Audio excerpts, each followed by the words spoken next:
Selle aastasel aastaõpetaja gala konkursil tunnustati Pärnu kontserdimajas haridusvaldkonna töötajaid 12 kategoorias ning anti välja haridustöötaja elutööpreemia. Kõik laureaadid said traditsiooniliselt Joosepi kuju ja 10 000 euro suuruse preemia, mille on määranud Vabariigi Valitsus. Rahalise preemia said ka kõik kategooria nominendid. Haridustöötaja elutööpreemia suurus on 65 000 eurot. Elutööpreemia kategoorias kandideeris tänavu 40 inimest. Mis on see, mis teeb õpetajal tuju heaks ja alati võib-olla silma särama paneb klassi ette minnes? Ma arvan, et see, et kui näiteks mitu päeva ei ole üks õpilane kooli tulnud, sellepärast, et tal on õpimotivatsioon langenud, ta ei tahaks tegelikult õppida, tal on mingid mured. Ja kui õpetaja suudab kontaktis olles selle õpilasega, selle õpilase uuesti kooli saada ja uuesti õppima saada, et tal tekiks huvi õppimise vastu. Ma arvan, see on see, mis õpetajad kõige rohkem rõõmustavad, kui tekib huvi õppimise vastu. See avaldub lastel väga erinevatel hetkedel ja väga erinevatel perioodidel elus. Aga just see õppimise huvi tekitamine, see uudishimu äratamine, et see paneb õpetajal ilmselt silma särama.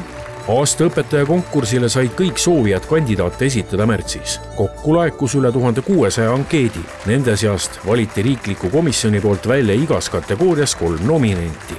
Eesti Vabariigi president Alar Karis rõhutas oma kõnes, et aastaõpetaja auhinnad on ühiskonna viis öelda aitäh ja tunnustada seda, et iga suur muutus algab väikesest klassiruumist, õpetaja ja õpilase kohtumisest ning samuti rääkis president ka tehisaru jõudmise tähtsusest koolidesse. Kas seda ohtu ei ole, et kui nüüd õpilased selle tehisaru endale selgeks saavad, et enam ei viitsigi neid väga koduseid töid hakata tegema, vaid hakkabki tehisaru nende eest asju ära tegema? Eks tehisaru teeb ka õpetajatest asju ära, nii et eks me peame õppima neid võtteid kasutama ja eks kooli töö läheb natuke teistsuguseks, kui ma arvinud tõenäoliselt olema, aga praegu on õppimise aeg, ega üleöö ei juhtu midagi, aga tehisaru on ju meie kõrval olemas, nii et me peame sellega leppima ja teda mõistlikult kasutama. Kas kui teda liiga palju kasutada hakatakse, kas seda ohtu ei ole, et tehisaru võtab õpetajate koha ära koolis? Seda ma ei usu, ma arvan, et õpetajatel jääb rohkem vaba aega, et tegeleda sisuliste asjadega. Ja tegelikult ega kõik õpetajad ei pea ju seda tehisaru ühtemoodi ja samas mahus kasutama.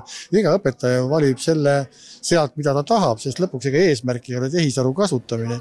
Need eesmärk on see, et meie õpilased oleksid targemad ja saaksid targemaks. Aastaõpetaja gala eesmärk on tunnustada õpetajaid ja haridustöötajaid, kelle töö ja isiklik eeskuju on oluliselt kaasa aidanud laste ja noorte kujunemisele ning kes on pälvinud õpilaste, lastevanemate, kolleegide ja üldsuse lugupidamise. Kuivõrd lihtne on saada noori ja lapsi tänasel päeval võib-olla huviharidust omandama ja kõikvõimalike huviringidega tegelema? See kõik oleneb, et kuna robootika ja üldse teadushuviharidus on väga noor, siis see võib olla kohati keeruline, aga kui need lapsed esimese tunni on ära olnud, oi, teate, see silm särab niimoodi peas, et nad keelduvad tunnist ära minnes. Mul on selline kogemus, kus lapsed jäävad tundi kauemaks ja emad isad otsivad tagant, kui sa pead järgmisesse kohta minema ja nad ei lähe ära. Mida teie jaoks tähendab sellise tiitli saamine?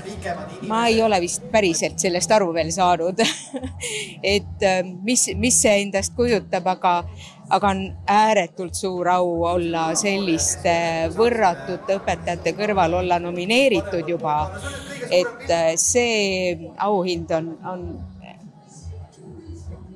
no, võtab sõnatuks. See võtab sõnatuks. Mis on see, mis paneb õpetajal alati kooli minnes silma särama? See, et ees ootab midagi huvitavat. Iga päev toob mingi väljakutse kaasa.